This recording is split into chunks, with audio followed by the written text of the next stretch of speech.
일 끝났습니다. 오후 4시 좀 넘었거든요. 그래서 오늘 회사 일 끝나가지고 집에 돌아가기 전에 녹음을 하려고 하고 있습니다. 이게 소리가 깨지지 않기를 바라고, 깨지면은 못 올립니다.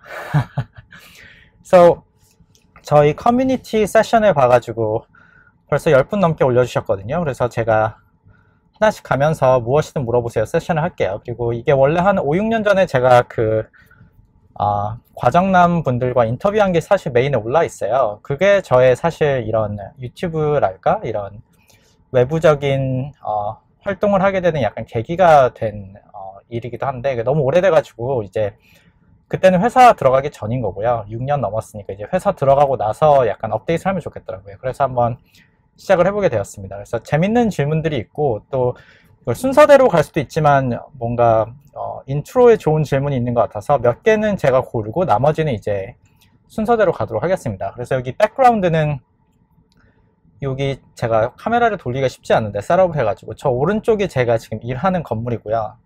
여기가 이제 샌프란시스코 베이 에리아. 제가 맵을 보여드려야 되나? 맵을 보여드리죠. 맵을 먼저 보여드리겠습니다. 여기 보시면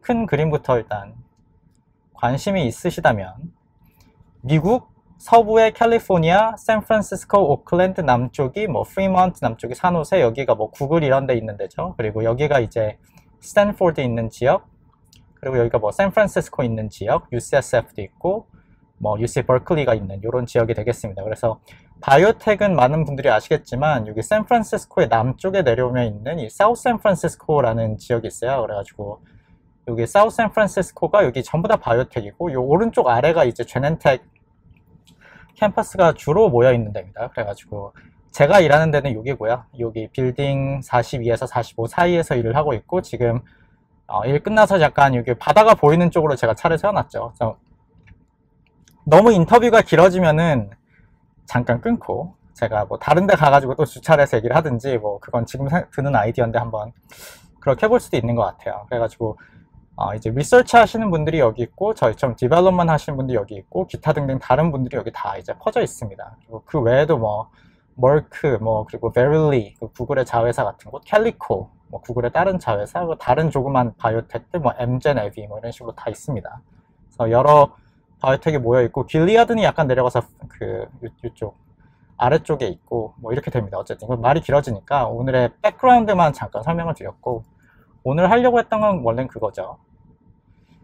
저희 질문이 있으니까 이 질문을 한번 가보도록 하겠습니다. 이게 저의 과정남 인터뷰였죠. 이거를 이제 리플레이스 하겠습니다. 커뮤니티에 가가지고 여러분들의 질문, 그래서 이거를 짧게 최대한 1시간 내로 끊도록 한번 해보겠습니다. 그래서 일단 질문 주신 분들 대단히 감사드리고요. 제가 덕분에 이거를 할 수 있게 되었다. 이거를 제가 한 분 한 분 이름을 다 안 갈 수도 있지만 덕분에 제가 가게 되었습니다. 그래서 제가 생각할 때는 이 질문들이 다 하나, 둘, 셋, 넷, 다섯, 여섯, 일곱, 여덟, 아홉, 열, 한 11개, 12개? 13개네요. 13개인데 1번 질문으로 제가 고른 게 여기 user CP5D로 끝나시는 분, 미국에 처음 정착할 때 부동산 등 요게 이제 인트로랑 약간 관련이 있는 것 같아요. 그래가지고 이 인트로부터 약간 한번 해보도록 하겠습니다. 인트로는 이거 약간 추운데 다시 돌아오겠습니다. 추워가지고 어쩔 수 없습니다.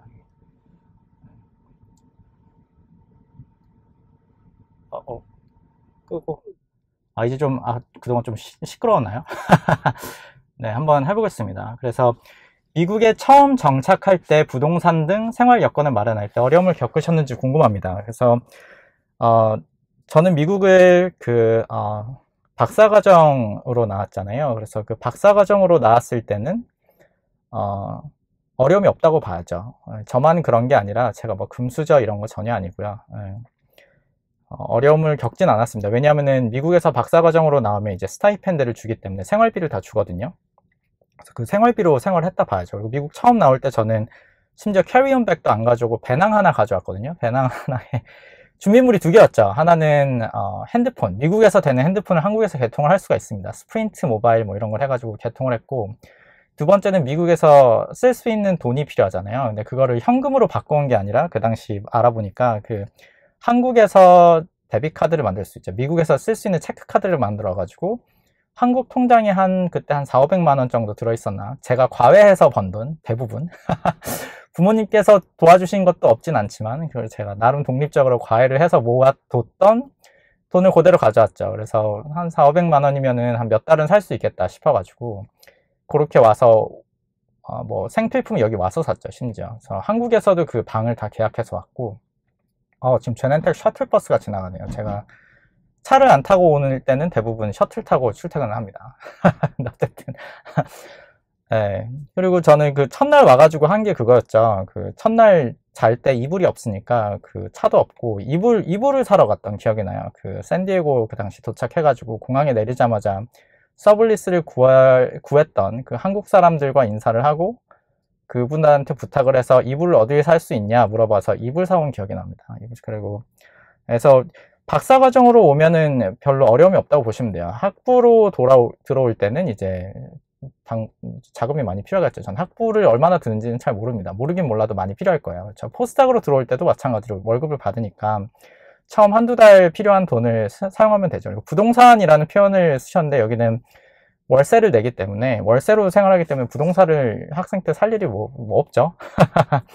없습니다. 네, 그래서 이게 제가 미국에 정착했던 일이고 차를 사는 거가 좀 문제일 수는 있는데 왜냐면 차를 살 때는 큰 돈이 들잖아요. 그래서 초반에 크레딧을 쌓아가지고 물론 그걸 해도 되죠. 크레딧을 쌓아서 할부로 이제 매달 돈을 내면서 해도 되는데 저 같은 경우는 제가 들어왔을 때 어떤 분이 한국에 돌아가신 분이 있어요. 최성모 교수님. 모라는 건 본명이 아니라 최모 교수님. 지금 약간 충모 대학교에 지금 가셨는데 그때 가시면서 저한테 차를 파셨습니다. 근데 그 차를 팔 때 그게 거의 10년 넘은 이제 지금은 없어진 브랜드의 차인데 한 2,000불, 3,000불 제가 드렸을라나 뭐 하여튼 되게 저렴하게 해주셨어요. 그렇지만 그 2,000, 3,000불도 저한테는 그 당시에 큰 돈이었기 때문에 그레듀에이트 오피스에서 무이자로 돈을 빌려줬습니다. 그때 학생들한테. 인커밍 학생들한테 무이자로 돈을 빌려주는 거 빌려서 차 가지고 했다. 그렇죠? 핸드폰, 집, 차 다 됐죠. 그래서 그걸로 생활을 했고 근데 학생이고 뭐 돈을 쓸 데도 없어요. 그렇기 때문에 그렇게 하고 나서 뭐 돈이 부족하거나 하진 않았습니다. 졸업할 때쯤에는 심지어 한 2, 3만 불은 모았을 수도 있어요. 제 기억에. 정확하게 기억이 안 나는데 뭐 어디 투자를 하거나 이런 게 전혀 아니고 그냥 안 쓰고 일하다 보니까 돈이 오히려 모였었거든요. 뭐 대단히 제가 아껴 쓰고 이런 것도 아니었는데 그래서 그 박사과정으로 오면은 정착할 때 뭐 별 어려움은 없었다. 그러니까 자금적인 어려움보다는 오히려 그런 문화적인 차이나 이제 사람들과 얘기할 때 있는 그런 적응이 더 필요하겠죠. 이해가시죠? 1번은 됐죠? 최대한 빨리 하기 위해 너무 시간이 많이 나가지 않게. 2번. 그래서 한국으로 다시 돌아올 생각을 하신 적이 있나요? 저 사실 이 질문 때문에 제가 이거를 처음 한번 해보고 싶었는데 한국으로 돌아올 생각을 했죠. 하고 보통 제 생각에 카테고리가 3개인 것 같아요. 학부부터 미국에 나온 사람은 한국에 안 가려고 합니다. 박사부터 미국에 온 사람들은 반반이고요. 저 같은 경우죠. 그리고 포스닥 때부터 나오신 분들은 대부분 한국에 돌아가고 싶어 합니다. 이해가 가죠. 왜냐하면 그분들은 포스닥을 나온 이유가 이제 어떻게 보면은 한국에 돌아가기 위한 지렛대로서 사용하기 위해 나왔기 때문에 그게 3캐러고리로 나뉘고 저 같은 경우는 그래서 포스닥을 끝날 때가 한 2018년 이때였는데 그 당시에 이제 분기점이었죠. 그래서 그 당시에 했던 거는 한국 잡도 지원하고 미국 잡도 지원했습니다. 근데 미국은 아카데믹 잡을 지원한 게 아니라 제 분야가 약간 이뮤놀로지, 캔서 이뮤노테라피 일을 했기 때문에 그 회사에 되게 잡이 많았어요. 그리고 제가 있는 이 지역, 베이 지역이 캔서 이뮤노테라피에 관련된 회사, 큰 회사, 작은 회사 굉장히 많았기 때문에 그때는 잡이 사람보다 많았죠. 그래서 지원하면은 다 붙고 주변에도 가는 사람들이 있으니까 제가 그걸 보고 미국은 회사를 지원했고 한국은 학교 2군데를 지원했었죠. 그 당시에 성균관대와 서울대 2군데를 지원했었습니다. 그리고 그 큰 기대를 하고 지원한 게 아니라 약간 회사로 갈 마음이 컸는데 이게 약간 미련이 남는다고 해야 되나?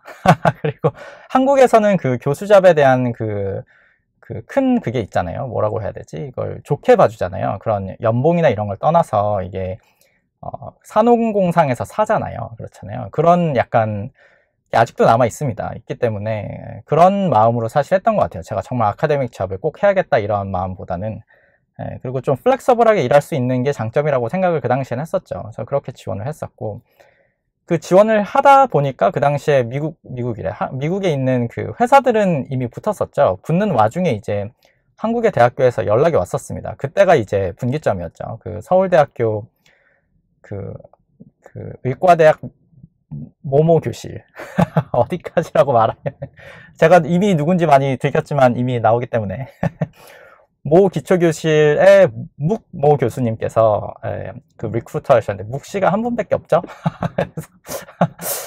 아, 그분 인품이 너무 좋으셔가지고 전 지금도 되게 인상이 좋은데 저한테 그 기회를 주신 거죠. 꼭 그분이 주셨다기보다는 그 커미티가 거기도 있을 테니까 해서 한 모금만 마시겠습니다. 지금은 기억을 더듬느라 그래서 정확하게 표현해야 돼. 이게 지금 본명이 나왔기 때문에.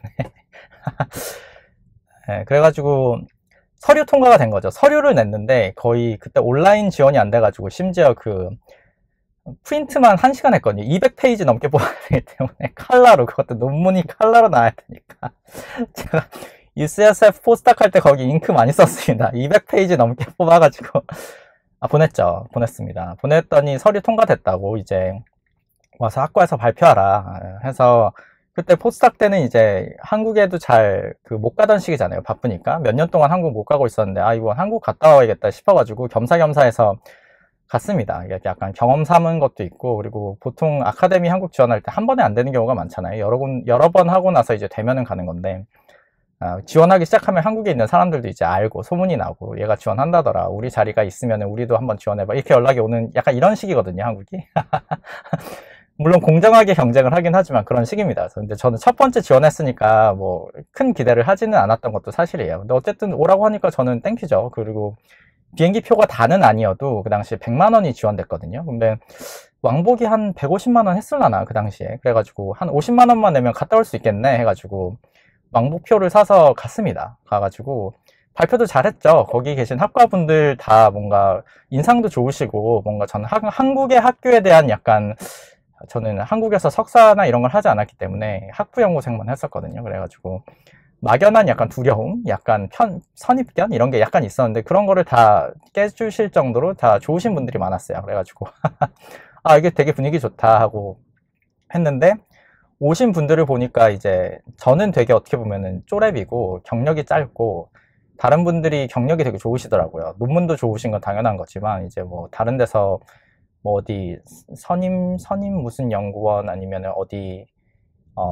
조교수를 하시다가 지원하신 분도 있고 해가지고 뭐 되는 게 쉽지는 않을라나 뭐 이랬어요. 그래가지고 저는 그 면접을 하고 이제 며칠 있다 돌아갔죠. 왜냐면 이게 될 것 같으면 거기 남아있으면 되는데 아무런 언질도 못 받았고 저는 안 될 거라는 생각이 더 컸던 것 같아요. 그래서 돌아왔는데 그 돌아왔을 때가 이제 돌아오자마자 제 이메일 통에 이메일이 와 있는 거예요. 내일 모레가 총장 면접이니까 내일 모레 뭐라고. 총장이 아니죠. 이게 의과대학이니까 그 의과대 학장 면접이 있으니까 이제 그 발표 통과했으니까 오라고. 이게 무엇인가. 저는 왕복 티켓 이미 환불받은 100만 원 다 썼는데 저는 통장에 돈이 별로. 왜냐면 박사과정 때 모아뒀던 돈을 이 샌프란시스코 와서 까먹기 시작했거든요. 이거 워낙 그게 비싸니까 약간 까먹어가지고 이게 아까운 거예요. 근데 어떡합니까? 이제 내일 모레 면접한다는데도 직항은 너무 그 당시 비쌌어요. 그래가지고 그 칭타오 공항을 경유하는 비행기를 사가지고 아직도 기억이 나네. 칭타오에 지금 말이 좀 새는데 화장실이 푸세식이었습니다. 거의 푸세식. 충격. 인터내셔널 공항 푸세식. 그리고 저의 지문 정보는 칭타오 공항에 남겨두고 경유해서 한국에 돌아간 날 아침에 그 공항에서 양복으로 갈아입고 바로 그 영건동 해화동인가요? 거기 병원에 있는데 가가지고 이제 총장 면접을 했죠. 근데 그때 약간 저랑 좀 안 맞는다는 걸 저는 그때 약간 느꼈던 게, 학과 교수님들랑은 다르게 그 오신 분들 높으신 분들이잖아요. 그러니까 좀 고압적이고, 그리고 저는 여러 사람한테 말했는데 그 사람들이 라운드 테이블에 이거 너무 길어지니까 앉아있거든요. 하나만 말씀드릴게요. 저 소개를 하라 그래서 제가 이제 소개를 하는데 저를 안 쳐다보세요. 안 쳐다보고 나는 또 소개를 했으니까 저도 궁금하잖아요. 그 사람들이 어떤 사람인지. 그럼 그 사람들도 자기 소개를 해야 될 텐데, 저는 아직도 그 사람들이 누군지 모릅니다. 누가, 의과대 학자님인지도 모르고, 누가 누군지 아무도 모르는데, 한 7, 8분 앉아 계셨는데, 누가 누군지 아무도 모릅니다. 자기 소개를 하질 않아요. 충격. 아니, 어떻게, 나는 소개를 시키고 자기는 소개를 안 하는지 모르겠는데, 그러니까, 학과분들과 다르게 그 리더십 롤에 있는 분들은 굉장히 고압적이셨습니다. 고압적이고 거기 약간 비서분들도 있으셔서 이게 들어가면은 문 앞에서 약간 뭐 인사까지는 아닌데 그분들이 들어가는 걸 좀 이렇게 봐주고 이런 게 왜 비서가 왜 있지? 문 손잡이를 왜 잡아주지? 약간 그런 느낌 해가지고 이거 약간 약간 나랑 좀 안 맞나 뭐 이랬는데 그래도 어찌됐든 잡을 준다니까 저는 열심히 총장 면접을 했는데 이거 너무 말이 길어지나? 1번만 길게 하겠습니다. 저 이 말을 하고 싶어서 이 질문에 대한 대답을 하는 거기 때문에. 따로 영상을 안 만들어도 되죠. 이제는 말할 수 있다. 이제는 말할 수 있다. 이제 벌써 6, 7년이 지났기 때문에. 근데 그분들이 그리고 결과적으로는 안 됐거든요. 안 된 것도 충격적인데, 안 된 이유를 제가 나중에 알았어요. 나중에 알았다는 거 사람들이 말해줬어요. 그게 뭐냐면은, 물어보시는 거죠. 이제 저는 이제 미국에 회사도 붙고 했는데, 어떻게 여기 되면 어떻게 할 거냐 이렇게 물어보셨어요. 직접적으로. 그러니까 저는 되게 진지하게 전 고민을 했던 문제거든요. 그러니까 진지하게 말했죠. 이게 미국 회사에서 이런 프로젝트를 하기로 했는데 한국에서 비슷한 일을 할 수 있는지도 좀 보고 펀딩도 보고 거기서 연봉도 이제 오퍼를 받은 게 있는데 한국이랑 좀 비교를 해보고 결정하겠다 이랬거든요. 너무나 당연하게 근데 다른 사람이 그렇게 하면 안 된다고 하더라고요. 이거 한국은 그런 분위기가 아니어서 온다고 하면 무조건 가야지. 뭐 재본다 이러면은 안 된다고. 그러니까 그분들도 느꼈겠죠.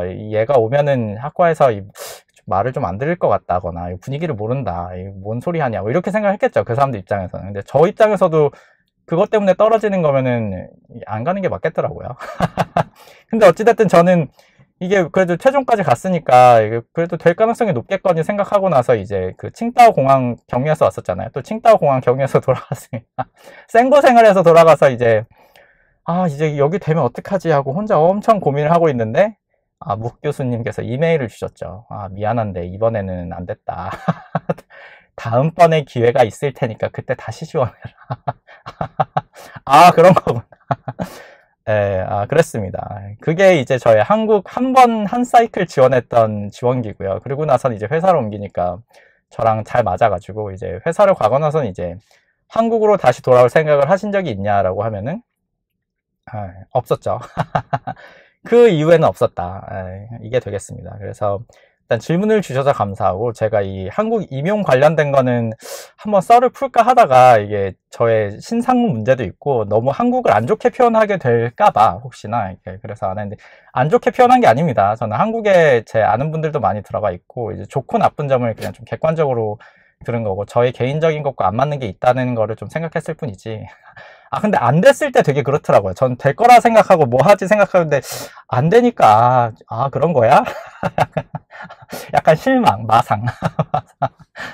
그랬습니다. 근데 어쨌든 그 이후에는 근데 이제 미국에서 잡 잡고 여기서 일을 해보니까 잘 맞아가지고 잘 맞는다는 건 제 생각에 한국과 미국의 약간 차이점은 한국은 어찌됐든 사일로 혼자 일하는 거예요. 콜라보를 하는데 어찌됐든 그래도 혼자입니다. 근데 여기는 훨씬 거미줄처럼 같이 일을 해가지고 이게 서로 도와준다는 표현이라기보다 시스템이 서로 같이 일을 해야지만 큰 일을 하게끔 돼 있는 것 같아요. 그래서 사람들이 한국에 와서도 한번 일해봐 이러는데 제가 한국에 가서 지금만큼 제 프로덕티비티를 낼 수 있냐 묻는다면 저는 못 내거든요. 그런 의미에서 저는 이제 서로 윈윈 관계인 거죠.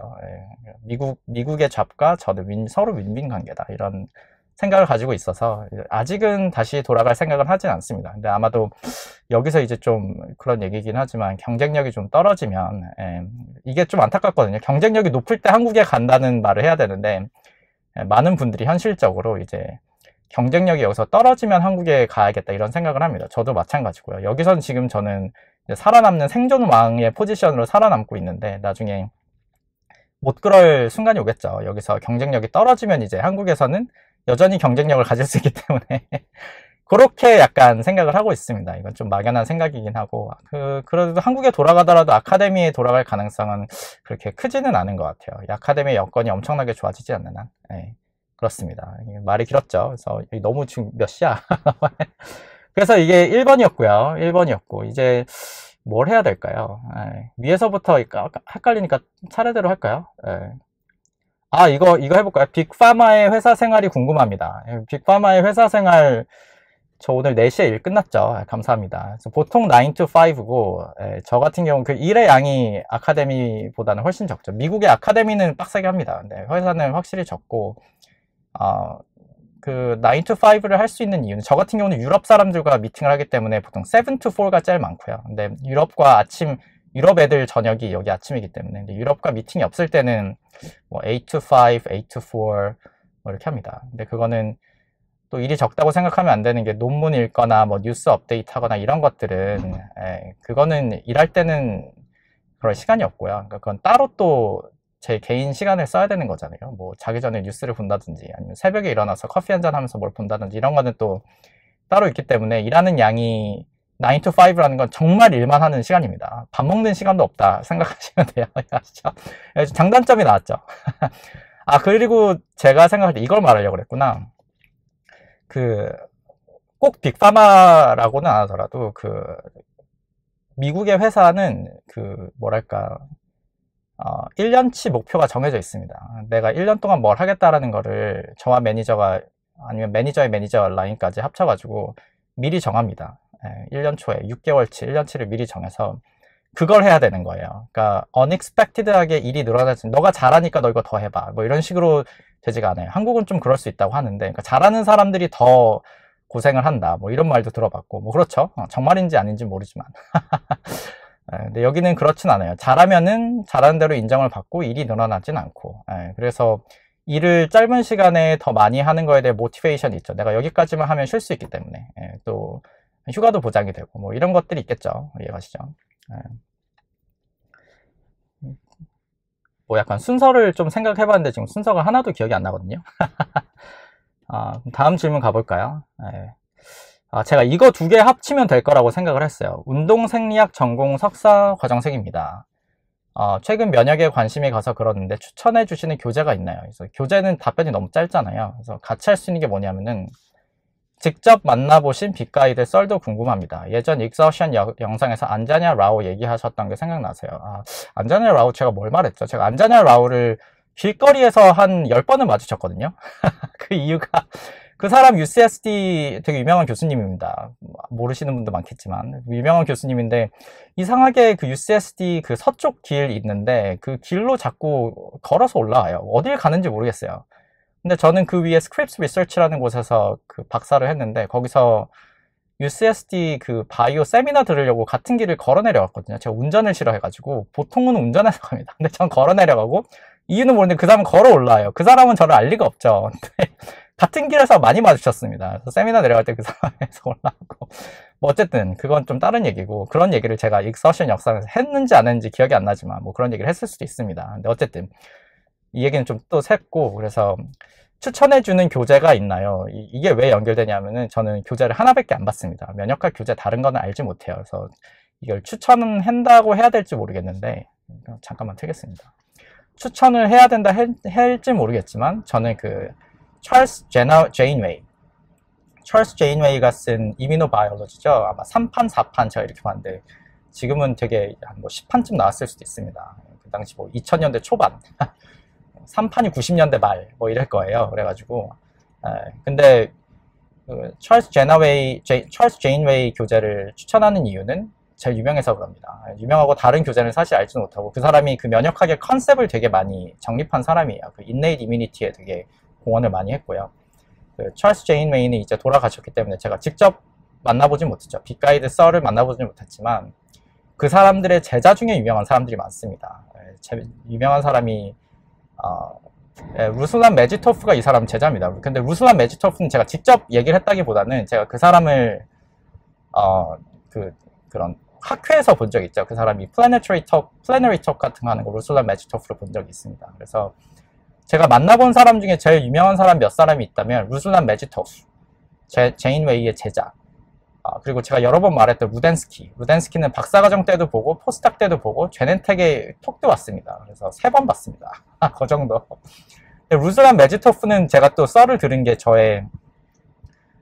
이거는 그러니까 저의 박사과정 지도 교수님이 말해준 거기 때문에 그 사람은 항상 MSG를 쳐서 이게 어디까지 맞는지는 제가 100% 말씀드릴 수는 없지만 일단 배경을 말씀드리면 찰스 제인 웨이가 예일대에서 교수를 했습니다. 근데 예일대가 동부의 면역학 마피아들은 예일대입니다. 그러니까 동부 면역학에서 제일 잘하는 사람은 예일대.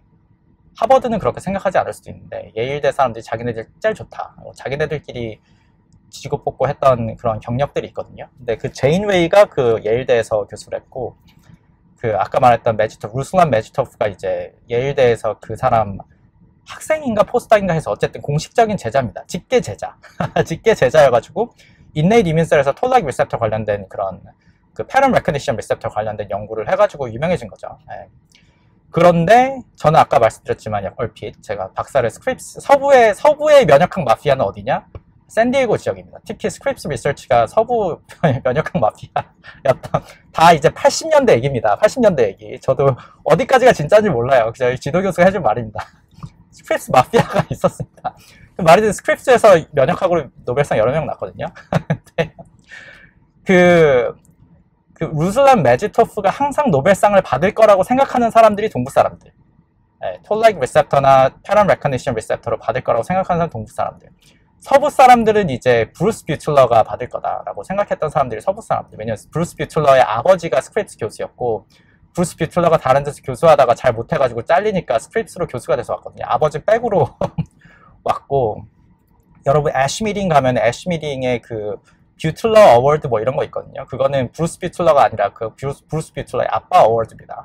그래서 그 아빠가 하여튼 유명한 사람이에요. 그래서 이 아빠 빨도 있지만 어쨌든 톨-like 리셉터를 쥐에서 이제 생 노가다로 그것도 얘기하자면 긴데 어쨌든 생 노가다로 발견한 사람이 이제 브루스 뷰틀러입니다. 그래서 보통 인네이트 이뮤니티의 패럴 레코니션 리셉터로 상을 받는다 하면은 둘이 같이 레코니션 돼요. 둘이 같이 받은 상도 실제 있고 셔 프라이스 이런 거 같이 받았고 그런데 얼마 전에 노벨상을 나왔죠. 톨-like 리셉터 노벨상을 나왔습니다. 누가 받았죠? 브루스 뷰틀러가 받았습니다. 그리고 누가 못 받았죠? 루슬란 메지토프가 못 받았습니다. 제가 아는 썰. 그래서 저희 그때 예일대에서 박사를 한 저의 지도교수가 그 얘기를 막 엄청 좋아라고 했죠. 그래서 브루스 뷰틀러가 받고 메지토프가 못 받아서 지금 예일대 자기 지도교수랑 그런 데서 자기한테 메일 왔다. 뭐 이딴 소리를 하면서. 근데 뒤를 잠깐 파보면은 브루스 뷰틀러가 받는 게 맞고요. 이건 좀 다른 얘기긴 한데 메지토프는 노벨상은 처음 한 사람한테 주기 때문에 아무리 좋은 일을 많이 해도 처음 한 사람이 아니면 못 받는 거죠. 근데 어쨌든 그런 일이 있었습니다. 그리고 브루스 뷰틀러도 얘기를 하자면 저도 이것도 아까 말한 저의 박사 지도교수가 해준 말인데 브루스 뷰틀러의 아빠가 유명해가지고 여기 교수가 돼서 왔잖아요. 근데 스크립스 와서 일을 잘했냐? 아니에요. 여기서도 생 노가다를 하다가 논문을 못 내고 뭐 자기의 명성을 위해서 일하지 이제 그 밑에 있는 포스닥들이 이제 논문이 없으니까 다 안 되는 거예요. 생각해보면. 그래서 말이 많다가 이제 자기만이 있는 자기 디파트먼을 따로 만들었습니다. 면역학 디파트먼인데 면역학 소속이 아니에요. 브루스 뷰틀러는 다른 디파트먼 뭐 MEM인지 뭐 몰레큘러 익스페리먼털 메디슨 디파트먼에 따로 소속돼 있고 거기에 헤드로 있었는데 스크립스에서 그 사람 지원을 안 해준 거죠. 그래서 너 나 지원 안 해주면 나 딴 데 갈 거다 이랬는데 스크립스가 쌩깠습니다. 쌩까가지고 그 사람이 옮긴 데가 이제 UT 사우스웨스턴이죠. UT 사우스웨스턴도 굉장히 좋은 대학교입니다. 텍사스에서 면역학으로 알아주는 거의 탑스쿨, 옛날로 치면 더 탑스쿨이었고 굉장히 좋은 일을 많이 한 곳인데 거기서 오퍼를 받아서 옮기게 됐죠. 옮기는 과정에 스크립스에 남아있으면서 이제 연말에 UT 사우스웨스턴을 옮기는 걸로 확정이 됐는데 그때 노벨상 발표가 난 겁니다. 그때 노벨상 발표가 나서 엄밀히 말하면 브루스 뷰틀러가 노벨상을 받은 거는 스크립스 소속일 때 받았고 노벨상 받자마자 UT 사우스웨스턴으로 넘어갔지만 UT 사우스웨스턴으로 넘어가는 거는 노벨상 받기 전에 결정이 된 겁니다. 그래서 이게 누구 인스티튜트에서 노벨상을 받았냐 하면은 둘 다 홈페이지에 자기네들이 받았다고 올렸지만 브루스 뷰틀러는 unofficially 저희 지도교수가 말하기로 나는 스크립스 소속이 아니다. 아니니까 그런 거 넣지 말라. 이런 게 많습니다. 저희 면역학, 스크립스 면역학 그 딘이 약간 그리스 사람인데 되게 그럼피한 할아버지거든요. 그 사람에 대한 에피소드도 나중에 제가 들은 썰을 좀 풀어드릴 수 있도록 하겠습니다. 왜냐면은 그 티렉을 발견했던 이제 티렉으로 노벨상 한 명 받으면 누가 나오죠? 제 생각엔 시몽 사카구치거든요. 사카구치 그 사람이 놀랍게도 스크립스에서 잠깐 교수를 했습니다. 그런데 그 그리스, 이것도 들은 말인데 그리스 저의 이름이 너무 되게 길어가지고 힘든데 그 그리스 어쨌든 그 사람이 시몽 사카구치를 갈고서 시몽 사카구치가 나갔다는 말이 있습니다. 일본으로 돌아가가지고 노벨상 월걸 했죠. 빨리 티렉에서 노벨상에 나오길 바랍니다. 뭐 어쨌든 말이 길어졌는데 그래가지고 만나본 건 아니지만 들은 썰들 약간 기억이 나는 거고. 또 누가 있을까? 스크립스에는 찰스 서도 있었죠. 지금 돌아가셨는데 이건 얘기해도 되나? 그 포항공대 그 IBS의 딘이라고 해야 되나? 뭐 연구 단장으로 가셨던 분이 있는데 그 사람도 굉장히 유명한 사람입니다. 근데 어쨌든 찰스 서도 그 사람은 제 그 박사 동기 여학생이 있는데 찰스 서가 나 여기 랩 접는다고 했는데도 심지어 포항 찰스 서 들어가가지고 포항까지 가서 학위를 한 애가 있습니다. 지금 샌디에고 다시 돌아와가지고 박사과정 그 당시 그 친구가 5학년인 어떤 남자애랑 해서 결혼해서 잘 살고 있습니다. 찰리 얘기도 제가 돌아가신 분이긴 한데 뭐 그런 얘기도 있고 너무 길어지니까 여긴 그 인물 얘기는 제가 들은 것들이 가끔 있는데 나중에 진짜 시간이 되면 좀 정리를 해서 좀 말씀드리도록 하겠고요. 지금 시간이 많이 가니까 이게 재밌네요. 이거 얘기하면서 이제 약간 브레이크가 되었고 이제 위에서부터 이제 갈까요? 안 한 거? 대학원 이야기가 궁금해요. 흥미로운 에피소드들이 많으셨을 것 같은. 이 대학원 흥미로운 얘기라. 이게 은근히 어렵더라고요. 왜냐면 전 대학원 때 일밖에 안 해가지고 흥미로운 얘기가 별로 없습니다. 연애를 했어야 되는데 연애를 못했다. 여러분들은 대학원 가면 꼭 연애를 하십시오. 목이 타네. 진짜. 여러분들은 꼭 연애를 하시기 바라고요. 그래야지 재밌는 일이 있고. 저는 근데 대학원 얘기했을 때 떠오른 거는 하나였거든요. 하나가 뭐냐면은 재밌는 얘기라기보다는 제가 여러 사람들한테 말했기 때문에 기억에 남아있는 건데 약간 문화 충격 같은 얘기. 약간 마리화나에 대한 얘기거든요. 이거 경찰에 잡혀가는 거 아니겠죠? 근데 저는 마리화나를 하지 않았습니다. 결론부터 말씀드리면 저는 하지 않았고. 근데 그 당시에 그런 게 있어요. 다른 학교들도 다 프로그램이 있는데 학생들만 모여서 하는 학회라고 해야 되나? 그런 게 있거든요. 보통 오프사이트 이렇게 말해가지고 이제 연구실에만 있었으니까 여기 가까운 약간 리조트나 이런 거를 통째로 빌려가지고 거기서 한 이틀 정도 있으면서 자기네들끼리 학생들끼리만 그걸 하는 거예요. 학회를 하는 거예요. 나 뭐 한다 이렇게 공유를 하고 학생들 좀 친해지라고. 그래가지고 저도 1학년 들어갔을 때 미국 학생들이랑 친해지고 하면 좋잖아요. 저는 영어도 잘 못했고 했으니까 막 그러면서 친해진 애들이 있었는데 이제 연구실을 찾아 들어가면 서먹서먹해지고 이제 까먹거든요. 원래 그렇습니다. 1학년 때 로테이션 할 때는 정보 교환도 하고 어느 랩이 좋다 뭐 이러면서 얘기를 하는데 나중에 들어가면 자기 일 하느라 이제 서로 이름도 기억이 안 나요. 특히 저는 이제 한국 이름을 계속 썼기 때문에 걔네들은 저는 나름 친했는데 나중에 보면 제 이름을 기억을 못해요. 하나는 Hey you, how's going? 이런 식이에요. 저는 그래서 Hey man이었는데 제 자칭. 그런 애들 어쨌든 나름 그 당시 1학년 때 친했던 애들이 2학년 때 제가 오프사이트를 처음 갔는데 갑자기 저한테 연락이 오는 거예요. 오랜만에. 그랬더니 빨리 오라고. 너 여기 방 어딘데 너 빨리 오라고. 그랬더니 무슨 일이냐 해서 갔더니 연기가 자욱한 거예요. 연기가 그 방 안에 온갖 애들이 지금 뭐야 이거. 저는 그때 마리화나 냄새도 몰랐기 때문에 나중에 알았습니다. 마리화나 냄새. 애들이 엄청 피고 있는 거예요. 근데 제가 그 연기가 저는 마리화나에 대한 거부감이 있는 게 아니라 과학적으로 보면 마리화나가 그렇게 나쁜 게 아니거든요. 사실 이렇게 말하면 또 경찰에 잡혀갈 수가 있는데 연기가 숨이 막히는 거예요. 전 담배도 못 피는 게 담배가 안 좋아서 안 피는 게 아니라 숨이 막힙니다. 담배 한번 빨았다가 진짜 한 일주일 고생을 했는데 숨이 막혀가지고 폐가 이런 데가 좀 약한 것 같아요. 제 생각에.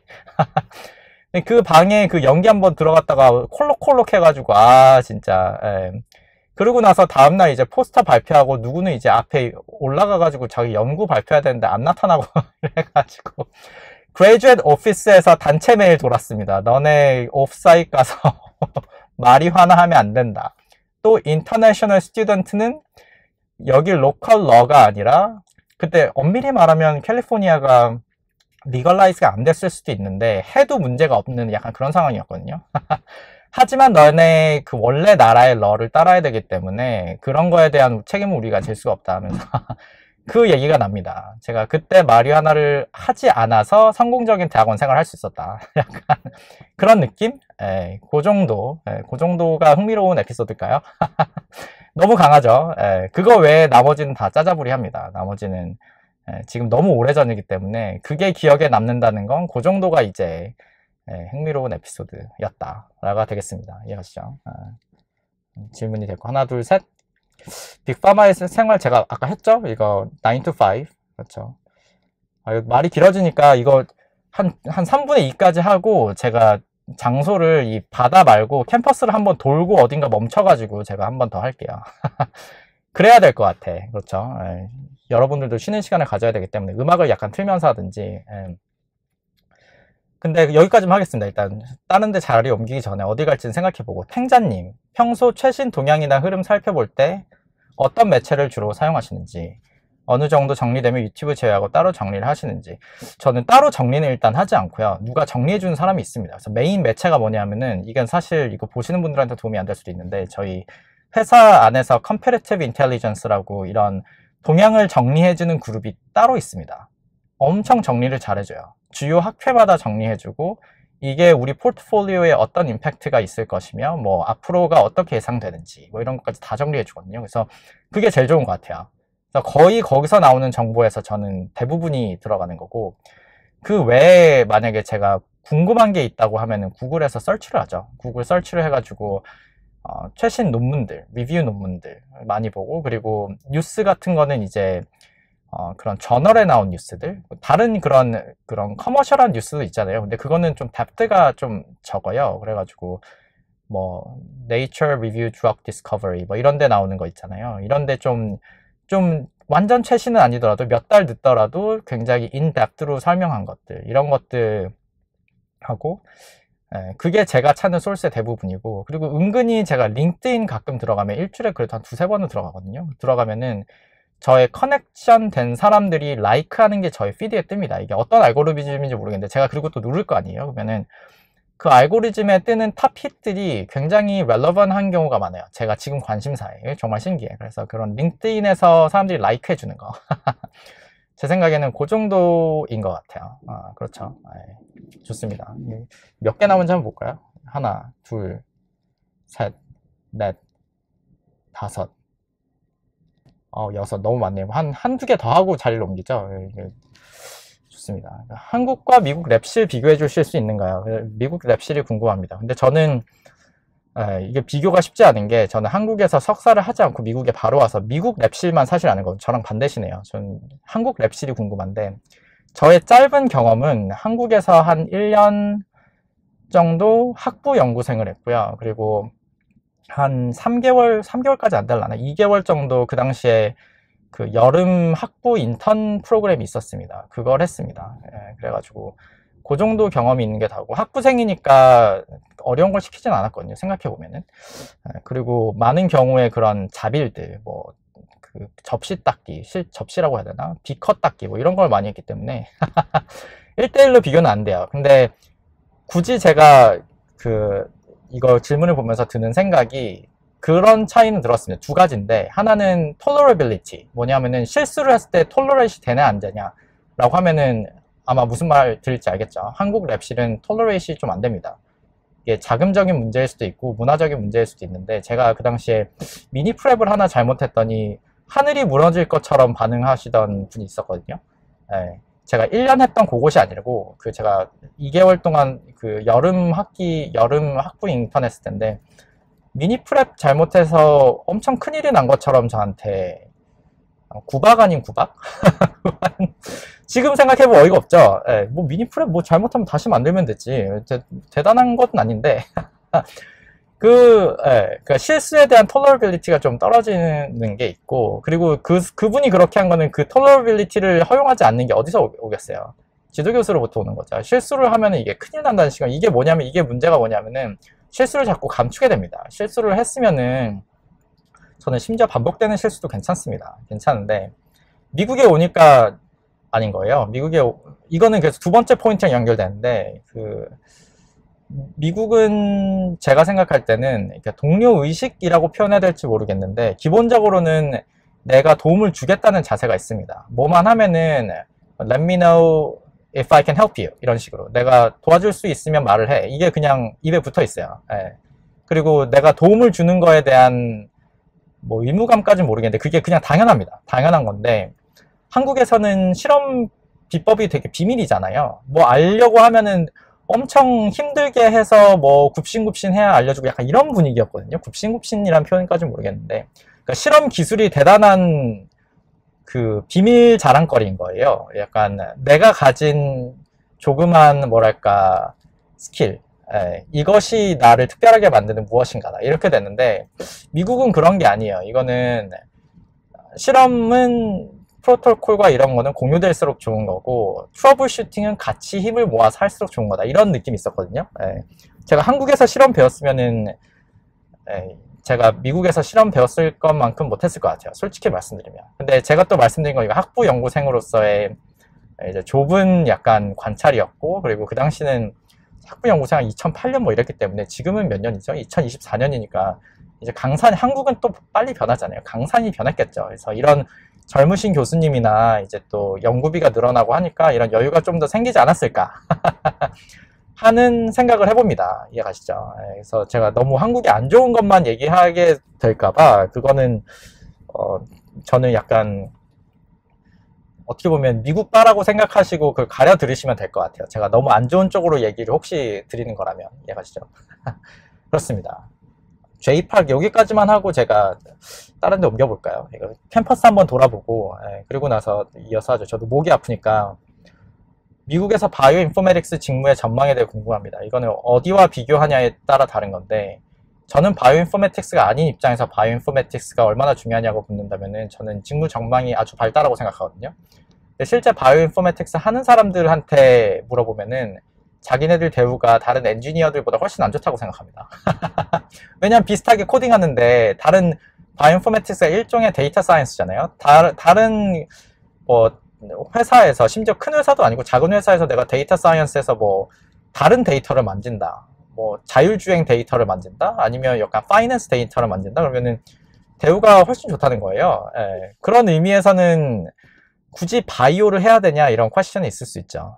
근데 제가 생각할 때 지금 바이오의 그 신약 개발 분야에서 바이오 인포메틱스는 특히 클리니컬 디벨롭에서, 바이오 인포메틱스 크게 말하면 두 개로 말할 수 있죠. 하나는 데이터를 보고 데이터에서 의미를 찾아내는 과정이 일종의 바이오 인포메틱스고, 어떻게 보면 그게 어떻게 생 데이터 사이언스인 거죠.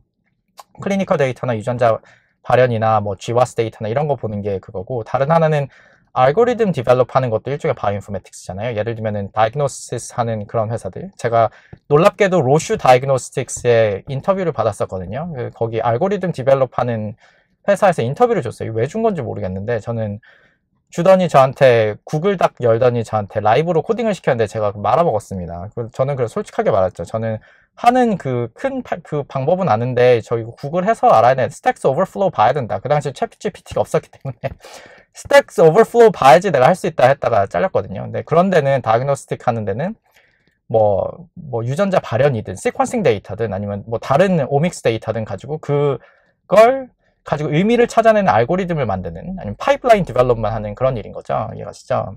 근데 제 생각엔 그런 파이프라인 디벨롭 하는 거는 되게 좁은 분야인 것 같고, 좁다는 거는 애플리케이션이 한정되어 있는 것 같아요. 그런 스킬셋은. 물론 그게 엄청 중요한 잡이긴 한데, 더 큰 임팩트를 가지려면 제 생각에 결국 클리니컬 데이터를 봐서 클리니컬 데이터와 여러 데이터를 봐가지고 거기서 의미를 찾아내는 일을 해야 되잖아요. 그 일을 잘하면 제 생각에는 바이오인포메틱스의 전망이 아주 좋습니다. 그 일을 하는 사람들은 앞으로 한 20년 동안은 아주 잘할 거예요. 머신러닝도 그 중에 한 분야인 거죠, 어떻게 보면은.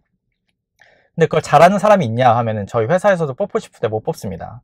바이오 인포메틱스를 잘하는 사람은 있는데 바이오를 모르고, 거꾸로 바이오는 잘하는데 그 인포메틱스는 잘 못하는, 보통 그런 거예요. 그렇다고 두 명을 뽑아가지고 같이 콜라보를 시켜서 잘하면 좋은데 두 명 다 콜라보 하기에는 또 그 일이 잘 진행되지 않는 이런 딜레마가 있습니다. 두 개 다 잘하면 좋은 것 같아요. 그런 사람이 되시기를 바라겠습니다. 이해가시죠? 휴, 몇 개 남았죠?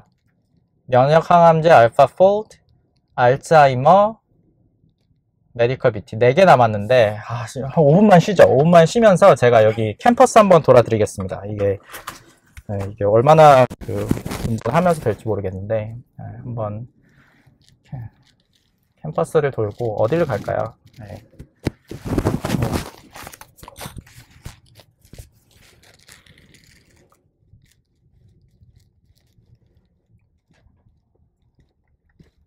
이렇게 한 바퀴 돌까요? 이게 오이스터 포인트라는 곳인데 이렇게 한 바퀴 돌고 어디서 멈출 거냐면은 이렇게 돌까요? 이렇게 돌고 해서 여기 리서치는 여기로 멈추겠습니다. 여기 요런 데 찍고 가죠. 여기가 이제 리서치하는 사람들이 있는 거거든요. 네, 한번 가보겠습니다. 원 DNA 웨이 나오죠. 저희가 DNA 웨이입니다. 너무 여기까지 이렇게 머리 돌지 말고 이렇게 갈까요? 네. 좋습니다. 저는 저 멀리 돌면 너무 길고 어쨌든 여기가 제넨텍 캠퍼스입니다. 요렇게가 제넨텍 캠퍼스라고 보시면 됩니다. 저도 목 좀 쉬고 여러분들 쉬고 한 3분 있다 돌아오십시오.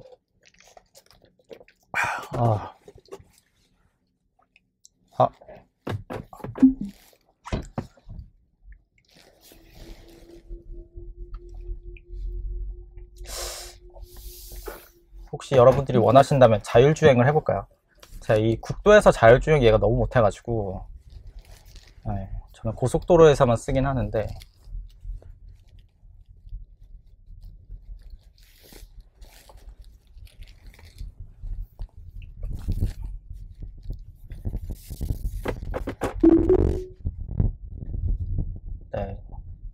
긴장 타야 돼. 이 국도에서 너무 얘가 확확 가거든요. 또 너무 오른쪽으로 붙네.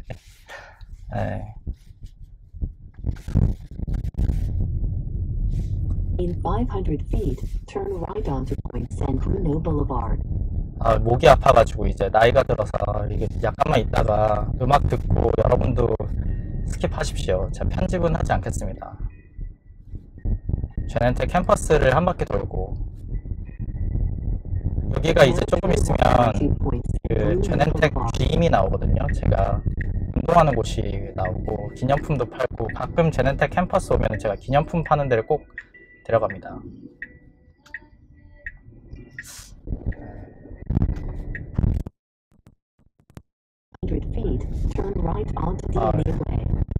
너무 빨리 가죠?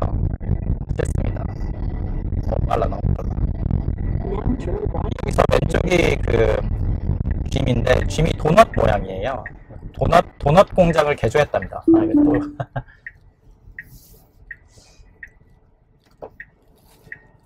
또 도넛 공장을 보여드리고 가겠습니다. 얘가 지금 너무 오른쪽 가서 제가 인게이지를 했고요. 제가 머스크를 싫어하는 이유 알겠죠? 뭐 맨날 된다고 해놓고 자율주행 잘 안됩니다. 고속도로만 되고 국도에서는 너무 못해가지고 제가 왼쪽 가가지고 도넛 모양의 그 G임을 보여드리고 그 다음에 리서치하는 쪽으로 가가지고 거기 세워가지고 나머지 를 하겠습니다.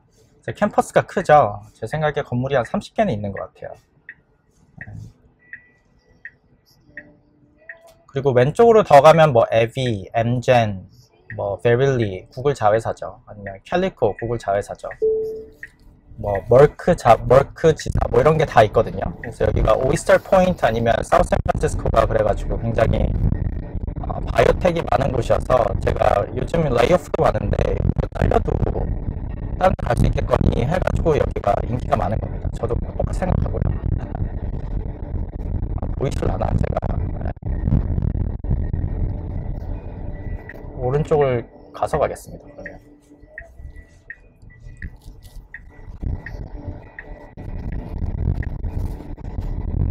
여기 시큐리티이고요. 여기 이렇게 가겠습니다. 여기 약간 놀이개이한 건물 보이시죠? 지금 도넛 공장을 개조했답니다. 개조해가지고 안에 도넛 모양이에요. 도넛 모양으로 돼서 있는 G임이다. 기념품 가게도 있다. 돌아가겠습니다. 원래 가려고 했던.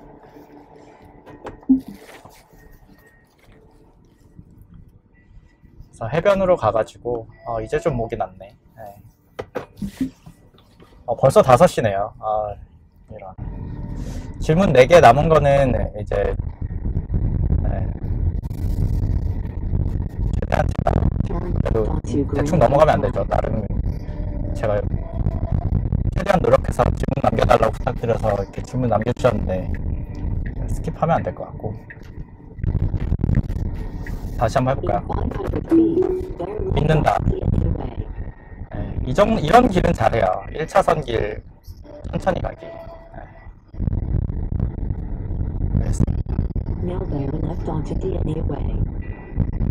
제네텍 간판이 보이죠? 네, 이거 분기점.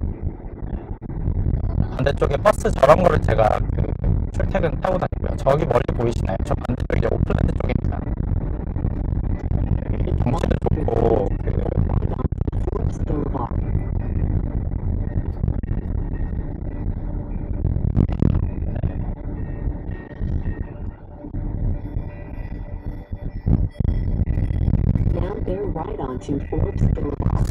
또 오른쪽으로 가네요. 네.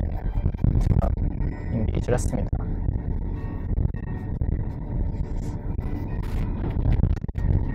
여기 이제 밥집 왼쪽에 보이실지 모르겠는데 있고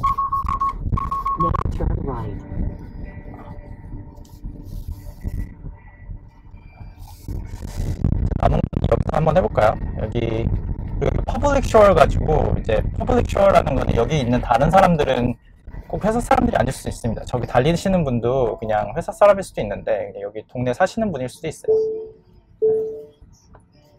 조금만 뒤로.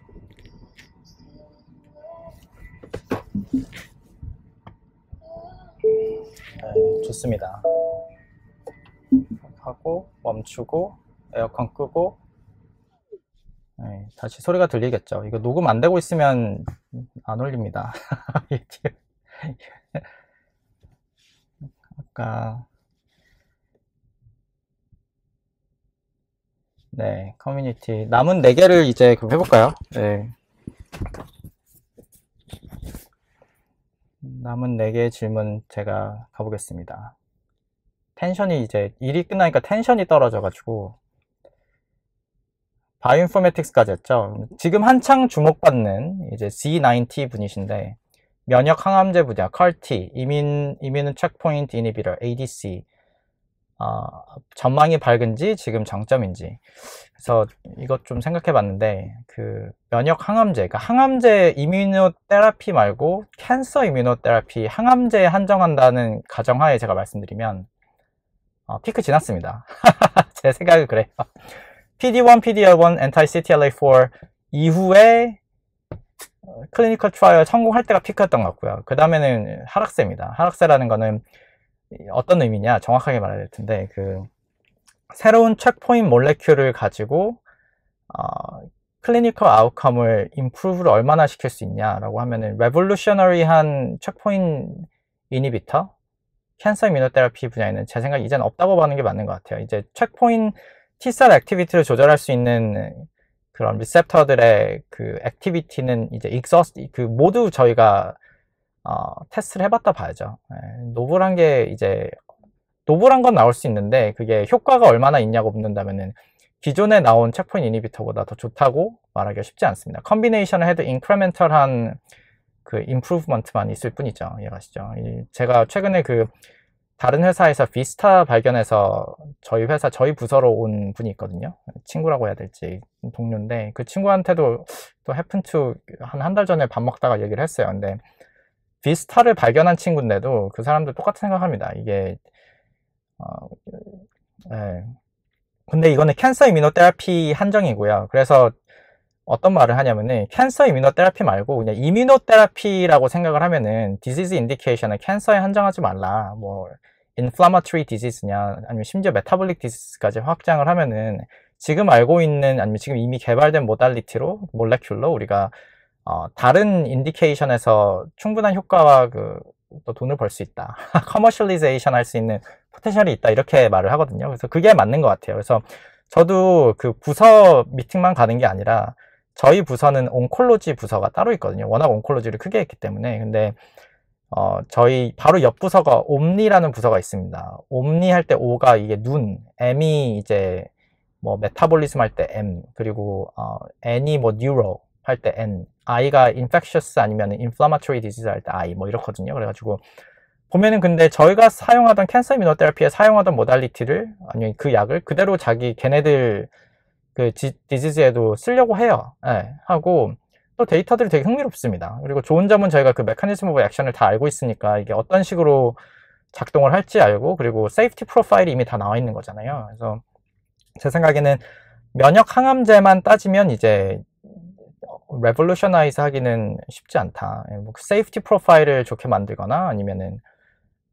그 환자의 액세서빌리티를 좋게 하거나 이런 쪽으로 생각해야죠. 얼리 엔포인트를 해가지고 클리니컬 트라이얼을 잘할 수 있거나 뭐 이런 거죠. 이런 쪽이 더 신경을 써야 되는 거죠. 아니면 커뮤니티 세팅에서, 우리 아카데믹 세팅 말고 커뮤니티 세팅에서 효과가 어떻게 되는지 뭐 이런 것들의 관심도가 높은 거지, 약효를 대단히 증가시키겠다 이런 거는 제 생각에는 한 피크가 간 게 아닌가. 그렇게 치면 저도 빨리 다른 걸 생각해야겠죠. 여기서 계속 있다가는 다음 레이오프 사이클에 제가 될 수도 있습니다. 이해가시죠? 그래서 제가 생각할 때는 그렇고요. 근데 모든 그거에는 사이클이 있는 것 같아요. 그리고 어떻게 보면은 지금 캔서 이뮤노테라피가 어떻게 보면 하이프가 끝난 거잖아요. 그 하이프가 끝난 상태가 어떻게 보면 노멀인 거고, 그 동안은 이제 사람들이 unnecessary하게 되게 큰 기대를 하고 있었던 거죠. 예상하지 못할 정도로, 예상 이상으로 큰 기대를 하고 있었던 거고, 그게 어떻게 보면 현실이 이제 다가왔다, 이렇게 봐야 되지 않나 싶습니다. 이해하시죠? 네. 다음 질문. C2N 분이신데, 알파폴드를 비롯한 AI가 이끌 신약 점 개발의 미래 의견 궁금합니다. 먹고 살려면 어느 방향으로 준비해야 되는가? 근데 알파폴드를 예로 주셨는데, 제가 알파폴드 영상을 따로 한번 하려고 했거든요. 그 알파폴드가 한참 뜰 때. 왜냐면 사람들이 그 AI 엑스퍼트라는 사람들이 그 되게 미스리딩한 말을 많이 했어요. 왜냐면 드럭 디스커버리를 모르는데 알파폴드를 얘기하려다 보니까 그 컨텍스트를 잘못 설명한다든가 그게 포텐셜 임팩트를 잘못 이해하고 있는 거죠. 그래서 무슨 말이냐면은, 그런 모든 꼭 알파폴드가 아니더라도 그 AI 알고리즘으로 우리가 사용하고 있는 거는 일종의 툴입니다. 마치 우리가 엑셀이 없다가 엑셀 생긴 거랑 똑같은 거예요. 그래서 프로덕티비티 멀티플라이어입니다. 여러분들의 프로덕티비티를 굉장히 올려줄 거예요. 올려주지만 그게 밸리데이션이 되는 거냐, 알파폴드만 믿고 우리가 약을 만드냐? 아니죠. 밸리데이션 스텝이 항상 필요합니다. 그래서 제가 생각할 때는 이런 AI 툴들이 발전하면 발전할수록 신경 써야 되는 게, 실험을 디자인할 수 있는 능력과 실험을 통해서 밸리데이트 할 수, 굉장히 클리어하게 밸리데이트 할 수 있는 능력이 있는 사람이 생각보다 없습니다. 어떤 실험 모델을 사용해서 어떤 식으로 하이트루풋으로 증명을 할지, 실험 세팅을 할 수 있는 사람이 생각보다 많이 없어요. 그거를 개발하면은 사실 니치 마켓일 수도 있는데, 그런 사람들을 요구를 많이 합니다. 저희 최근에 레이오프 있었는데 실험하는 사람들은 안 잘렸거든요. 왜냐면 그게 필요합니다. 오히려 실험하지 않고 AI로 어느 정도 대체될 수 있는 분야는 저 같은 사람들이죠. 데이터를 분석한다든지 아니면 FDA랑 인터랙션 한다든지 다큐멘테이션, 레귤레토리 다큐멘테이션을 한다든지 뭐 전략을 짠다든지 이런 거가 오히려 AI 툴로서 리플레이스 될 수 있는 거고, 물리적으로 실험 결과를 만들어내는 분야는 앞으로도 계속 필요합니다. 그래서 그게 없어질 거라고 생각하면 안 되는 거예요. 그래서 하지만 생각해보면은 그 룹은 빨라질 겁니다. 옛날에도 어떻게 했냐면은 뭐 하이포테시스를 만들어서 클리니컬 트라이얼을 해서 결과 나온 클리니컬 데이터를 보고 거기서 뭐 바이오마커든 뭐 여러 가지 데이터를 본 다음에 그걸 가지고 새로운 하이포테시스를 만들어서 다시 리서치하고, 이게 룹이었잖아요. 근데 그 룹이 너무 기니까 옛날에 이런 표현이 없었는데, 저희 회사도 그렇고 다른 사람도 하는 말이 lab in a loop 아니면 lab in the loops 이렇게 표현하거든요. 그래서 그게 한 바퀴 도는 거예요. 클리니컬 리서치부터 시작해서 for translation, 뭐 clinical trial 해가지고 거꾸로 와서 reverse translation 되는 그 사이클이 앞으로는 점점 빨라질 겁니다. 그 사이클이 어떻게 머신러닝 자체가 그 이터레이션 해가지고 트레이닝 하는 거랑 똑같잖아요. 컨셉을 거기서 가져온 것 같아요. 그런 식으로 룹이 되는데, 그 룹이 앞으로 점점 빨라질 겁니다. 빨라지고 그러면서 그 약효가 점점점 증대되는 거죠. 새로운 몰레큘도 나오고. 그래서 제 생각에 사이클은 빨라지고, 대신에 알파폴드가 하던 사람들이 뭐 드럭 디스커버리 하고 하는 그 기간이 뭐 옛날에 10년에서 뭐 1년으로 단축된다든지 뭐 이런 말 하는데, 그 사람들이 이해하지 못하는 거는 그 신약 개발의 큰 컴포넌트들의 중에 하나가 그 regulatory 컴포넌트예요. 무슨 말이냐면은 FDA가 허가를 해줘야죠. 이해가시죠? 그 우리가 된다 해서 논문 내는 거랑 다른 문제입니다. 우리가 돼서 논문 내는 거는 네 멋대로 낼 수 있는데 FDA가 이게 사람한테 된다는 거를 확인해가지고 어프로브 해주는 거는 그 프로세스는 빨라지지 않아요. 네, 그렇습니다. 뭐 타입 B 미팅 하겠다고 리퀘스트 하면은 뭐 3개월 기다려야 되고, 미팅이 힘들면은 리튼 리스폰스를 달라면 리튼 리스폰스 받는데도 3개월 걸리고, 리튼 리스폰스도 충분하지 않아서 이제 컴퍼니 포지션 적어가지고 내면 또 3개월 기다려야 되고 뭐 이러거든요. 이 프로세스가 알파폴드가 빠르게 만들 수 있나요? 그게 아니죠. 이해가시죠? 그래서 그 regulatory 컴포넌트가 필요하고, regulatory 컴포넌트에서 또 중요하게 생각하는 게 이게 실험적으로 증명이 되냐는 거죠. 클리니컬 트라이얼이든 뭐 인비트로 엑스페리먼트든 엑스비보 엑스페리먼트든 메커니즘 오브 액션을 보는 거든 이게 사람이 보기에, FDA가 허용하는 거는 AI가 아니라 거기 있는 사람이잖아요. 그 사람이 보기에 이게 정말 안전한 것인지, 그렇죠, 약효 이전에 안전한 것인지, 이게 약효가 뭐 accelerated approval을 한다고 해서 나중에 이게 효과가 있는지, 이거를 사람이 봐서 판단하는 거잖아요. 그 사람을 컨빈스 할 수 있는 그 스텝이 생각보다 오래 걸립니다. 이해가시죠? 그 서로 agreed and statistical 모델을 사용해서 이 statistical significance가 있을지 없을지를 트라이얼 하기 전부터 미리 정하잖아요. 그거를 negotiation 하는 것도 오래 걸리고, 이건 어떻게 보면 약간 문과로 치면 변호사 같은 분들이 필요한 겁니다. 이해가시죠? 그래서 알파폴드가 해줄 수 있는 거는, 그래서 결론은 productivity multiplier는 맞다. 하지만 알파폴드가 뭐 drug discovery를 revolutionize 한다? 그건 아닙니다. 얘는 이제 스트럭처를 발견하고, 스트럭처와 뭐 스몰 몰레큘 아니면 엔티바디가 인터랙션 하고 있는 그거를 그 optimization 하는 스텝을 빠르게 만들어줄 수는 있는 거죠. 근데 그런 스텝은 옛날에도 없었나요? 옛날에도 다 있었죠. 옛날에도 다 있고, 하이 트루풋으로 뭐 타겟 그 인게이지먼트 볼 수 있고 다 했기 때문에 그 프로세스, 그 프리클리니컬 페이스에서의 드럭 옵티미제이션에 뭐 도움이 되는 정도는 있지만, 드럭 디스커버리의 홀 페이스를 얘가 빠르게 만든다고 하면은 제 생각에 그 효과는 크지 않다가 되겠습니다. 이해하시죠? 먹고 살려면 그래서 약간 변호사가 되셔야 되나? 약간 다른 얘기였고요. 또 말이 짧게 하려는데 길어지네요. 그래서 몇 개 안 남았습니다. 다 왔기 때문에. 분야가 좀 다르긴 하지만 알츠하이머 같은 퇴행성 뇌질환 치료를 위한 모달리티에 대한 분야가 다르죠. 그래서 저는 면역학이기 때문에 사실 알츠하이머를 잘 모르지만 여기 항체 아니면 줄기세포 RNAi 같은 모달리티에 대한 질문을 주셨는데, 제가 이거 질문에 대한 직접적인 대답은 아닐 수도 있지만 클리니컬 트라이얼 저희 들어갈 때 저희는 각각의 트라이얼마다 점수를 매기거든요. 점수를 매긴다는 건 항목이 있어요. 카테고리별로 초록불, 노란불, 빨간불, 그리고 만약에 노란불이나 빨간불일 때는 이게 초록불이 될 가능성이 얼마나 있는지, 초록불로 가려면은 뭘 해야 되는지를 되게 자세하게 어세스를 합니다. 이게 퀀티티티브 어세스도 되지만 그 각 항목마다 한 3-4줄씩 적어야 돼요. 이렇게 생각하는 이유에 대해서. 그러면은 팀 내부에서도 공유되지만 저희 리더십들, 그리고 이제 뭐 라이프 사이클 팀이나 그런 그 클리니컬 디시전 하는 그 사람들, 그 트라이얼을 어떻게 진행할 건지 아닌지 디시전 하는 디시전 메이크들한테도 그게 공유가 되거든요. 근데 이 말을 왜 했냐 하면은 그 카테고리 중에 모달리티는 없습니다. 이 모달리티가 좋은 모달리티냐 이런 질문은 없고요. 제 생각에는 모달리티는 이제 종류가 너무 많기 때문에 포인트는 뭐냐면은 우리가 원하는 타겟을 레귤레이션 하려면 어떤 식으로든 레귤레이션 할 수 있습니다. 제 생각은 그래요. 앞으로 더더욱 그럴 거고, 이건 툴로서 리밋이 제 생각에는 바로내기 그게 아니에요. 뭐냐면은 파운데이셔널 타겟이냐 아니냐가 더 중요하거든요. 아까 말씀드렸던 그 크라이터리아 중에 굉장히 중요하게 보는 것 중에 하나가, 우리가 보는 이 타겟이 파운데이셔널 타겟이냐, 이게 우리가 타겟하는 셀 익스클루시브하게 뭐 익스프레션 되냐, 아니면은 이 몰레큘을 조절했을 때 이게 disease modifying이냐, 이게 disease progression을 reverse 할 수 있냐, 뭐 이런 causative 롤을 가지고 있냐, 이런 여러 가지 크라이터리아가 있거든요. 이게 타겟이 중요하냐가 중요한 거죠. 그리고 resistant 메커니즘이 이 타겟이 뭐 발현량이나 이런 걸 묻는 거예요. 그래서 이런 말을 왜 하냐면은 퇴행성 뇌질환 치료, 알츠하이머, 제가 잘은 모르지만 여기 로슈도 말씀드렸는데 저희가 하는 게 뭐 R로 시작한 이상한 엔티바디 있거든요. 레노비주맵 뭐 이런 거 있습니다. 정확하게 단어가 생각이 안 나요. 포인트는 그거였어요.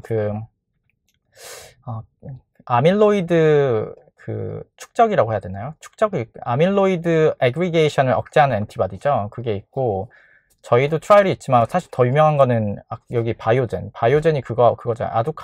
아두카누맙 이잖아요. 그게 같은 타겟이죠. 타겟 해가지고 Accelerated Approval을 받았다가 제가 알기로는 올해 초에 리젝됐죠. 리젝됐다는 그만뒀죠. 왜냐면은 Accelerated Approval은 공식 어프로벌이 아닌데 그러고 나서 팔로우업을 해야 됩니다. 이게 팔로우업해서 실제로 효과가 있는지를 실제 환자들한테 확인을 해야지 이제 정식 어프로브가 되는데 정식 어프로브가 안 된 걸로 알고 있어요. 근데 이게 제가 생각할 때는 이게 모달리티의 문제인가요? 이게 엔티바디라는 모달리티의 문제인가요? 좀 모달리티 문제가 아니라 알츠하이머의 파운데이셔널 타겟을 아직 못 찾은 것 같아요.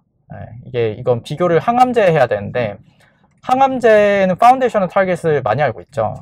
제가 하는 분야를 갑자기 떠오르는 게 예를 들면 CLA 크로닉 림포시틱 루키미아의 그 제일 많이 쓰고 있는 약이 BTK 이니비터거든요. BTK는 파운데이셔널 타겟이죠. BTK를 이니비터면은 CLA를 그냥 굉장히 적은 레벨로 계속 유지할 수 있습니다. 매일 그 알약을 먹으면. 그렇죠.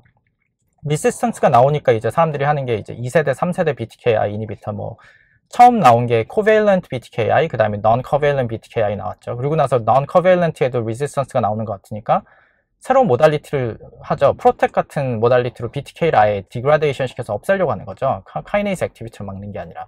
그럼 보시면은 그건 똑같잖아요. 타겟 BTK는 똑같잖아요. BTK는 똑같은데 BTK를 조절하는 방식이 스몰 몰레큘러 하든지 아니면은 그걸로 하는 거죠. BTK로 하든지 아니면 프로텍으로 하든지 그런 거죠. 그래서 모달리티는 제 생각에는 원하는 대로 인트로듀스를 할 수 있는 것 같아요. 그렇죠. 뭐 RNAi 같은 경우도 인트라텍 걸로 넣으면 되니까 뭐 한다. 뭐 모달리티가 문제가 되는 경우가 별로 없는 것 같아요. 딜리버리도 옛날에 말이 많았는데 딜리버리도 문제가 되는 경우가 최소한 항암제 같은 경우에는 많이 없거든요. 그래가지고 그 모달리티의 중요성은 생각보다 그러니까 과장됐다고 말하면 안 되지. 모달리티 전에 중요한 거는 제 생각에는 알츠하이머의 경우에는 그 파운데이셔널 타겟을 못 찾은 게 문제가 아닌가 하는 그 생각을 하고 있습니다. 그 알츠하이머 말고 그 파킨슨스인가? 그것도 뭐 알파 시누클린인가 뭔가 타겟하는 엔티바디도 있거든요. 근데 지금 다 트라이를 하고 있죠. 제가 정확하게 기억이 안 나긴 하는데 포인트는 그것도 마찬가지입니다. 제 생각에 그것도 퇴행성 질환이잖아요. 그게 파운데이셔널 타겟인지가 저는 항상 퀘스천어블한 것 같아요. 항암제에 비한 겁니다. 항암제는 워낙 이상한 실험들을 많이 할 수 있어가지고 쥐든 셀이든 심지어 사람으로든 데이터가 많기 때문에 결과적으로 우리가 파운데이셔널 타겟을 찾아낸 경우가 많은데 그런 퇴행성 뇌질환에도 그런 파운데이셔널 타겟이 암만큼 연구가 된지 굉장히 저는 개인적으로는 퀘스천업을 하고 있습니다. 지금 너무 부정적으로 들으시지 않기를 바라고요. 네. 이제 거의 다 됐나요? 안 한 게 있나? 알파폴드, 알츠하이머. 이건 처음 했죠. 한국과 이제 마지막 질문인 것 같습니다. 마지막 맞나요? 네, 마지막 맞죠. 와, 이제 왔네요. 이제 너무 길어진 것 같은데 30분 내에 끝나려고 했는데 말이 너무 길어졌네요. 근데 어쨌든 다 질문 주신 분들 감사하고요. 마지막 질문. 한국과 미국이 생각하는 메디컬과 BT 계열에 대한 차이. 이건 잘 모르겠는데. 저는 한국에서 학부를 나왔고 미국에서 박사를 했지만 메디컬과는 상관이 없습니다. 그래서 뭐 차이가 있는지는 모르겠고 근데 그런 건 있겠죠. 그냥 지금 드는 생각은 미국에서 바이오를 간다고 하면은 꼭 리서처가 되려고 하는 게 아니라 많은 경우에 그러고 나서 랩에서 좀 경력 쌓은 다음에 메디컬 스쿨을 우리로 치면 의전원이죠. 의전원 가려고 가는 경우가 많은 것 같고 한국은 제가 알기로 나눠져 있지 않나요? 지금 의전원이 좀 생겼다가 또 없어진 걸로 알고 있는데 나눠져 있기 때문에 세그리게이션 되고 있는 거죠. 그래서 그런 차이는 있는 것 같아요. 제 그 전에 포스닥 랩에도 의사분이 2분 있었고 제 박사과정 랩에도 의사분이 1분 있었는데 그 의사분들은 물론 또 마치 포스닥처럼 실험을 하는 트레이닝을 받았기 때문일 수 있지만 일단 바이오에 대한 이해가 되게 깊습니다. 마치 박사 한 사람처럼 바이오에 대한 이해가 있어요. 근데 제가 직접 한국 의사분들과 그거 해보진 않았지만 한국에 돌아간 제 친구나 뭐 아는 분들 말을 들어보면은 의사랑 일하는 게 생각보다 쉽지 않다는 말을 합니다. 왜냐면은 젊으신 분들은 다를 수도 있는데 좀 나이 드신 의사분들은 물론 클리니컬 프랙티스나 뭐 수술하는 거나 이런 거는 잘 하시죠. 얼마나 똑똑하신 분들이겠어요. 근데 문제는 바이오에 대한 이해가 너무 없답니다. 그냥 그렇게 트레이닝을 안 받았기 때문이에요. 그래서 이게 처음부터 이게 길이 나눠져 있다 보니까, 한 들은 말 중에 하나는, 의사분 일을 같이 시작하게 됐는데 크리스퍼가 뭐냐고 묻더라, 이런 말을 들었대요. 이게 저는 진짠지 아닌지 모르겠어요. 이거 과장을 하는 건지, 크리스퍼를 모를 수가 있지라는 생각이 저는 드는데, 만약에 대학교를 졸업한 지 좀 되고 이제 프랙티스만 하셨으면 크리스퍼를 모를 수도 있죠. 근데 그러면은 저는 그랬죠. 그럼 알려 드리라고 알려 드리면 되긴 한데, 포인트는 그겁니다. 이게 여기 미국에 있는, 제 생각에 메디컬이신 분들은 바이오에 대한 게, 그 기초 바이오에 대한 그래도 이해가 조금 있고요. 한국은 없을 수 있는 가능성이 있다.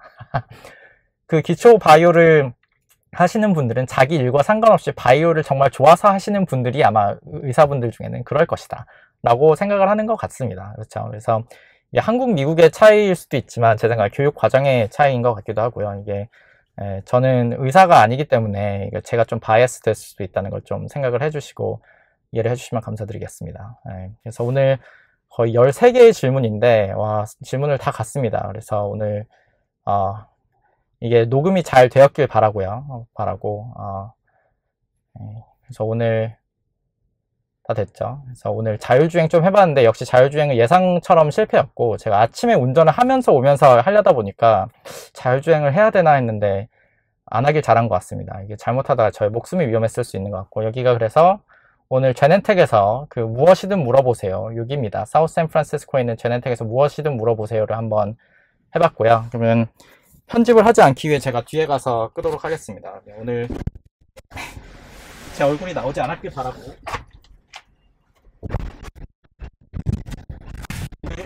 감사드리고 여기까지 하겠습니다.